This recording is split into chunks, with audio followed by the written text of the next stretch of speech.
সুনাই নদীর উপরে যেটা নেপকো বাঁধ, এই নেপকো বাঁধর উপরে থাকি এই ভিডিওটা বানাই আর দেখতে পারে কত সুন্দর আজকের বিকালের দৃশ্যটা। এই দেখো নেপকো বাঁধের উপরের দৃশ্যটা। আমি আপনারা ওই পারে যাই, ওই পারে গিয়া একদম জল কতটা জমাইল আছে এগুলা দেখাম, আপনারা দেখিয়া যাই। নেপকো বাঁধ যেটা সুনাই নদীর উপরে তুরিয়ালে অবস্থিত, এই তুরিয়াল ড্যামটা আমি আপনারা দেখাই। আর ওই সাইডে দেখছেন বান্ধিয়া জল বন্ধ আছিল, আর ওই সাইডে আপনারা দেখতে পারবা জলে জল। দেখুন কত জল, এক সাইডে পাহাড় আর পুরা বান দিয়া জলে জল। প্রায় 1-1.5 কিলোমিটার লম্বাই এই জায়গাটা, শেষ না। কিন্তু আমি তো অনেক সময় থেকে অবাক হয়ে গেছি দেখি এই জায়গাটা। বহুত মজার দৃশ্য কিন্তু এই জায়গাতে আজকে বিকালের। খুব সুন্দর একটা জায়গা, আপনারা ঘোরাতে আইবা। তুরিয়াল ড্যাম, সুনাই নদীর এই উপরে যেটা নেপকো বাঁধ যেটা দেওয়া হয়েছে তুরিয়াল ড্যাম, ওইটা আর কি। দেখুন উপরের দৃশ্যটা কত মজা লাগে দেখতে।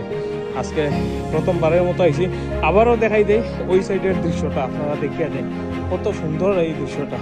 এই দেখুন ওই সাইড।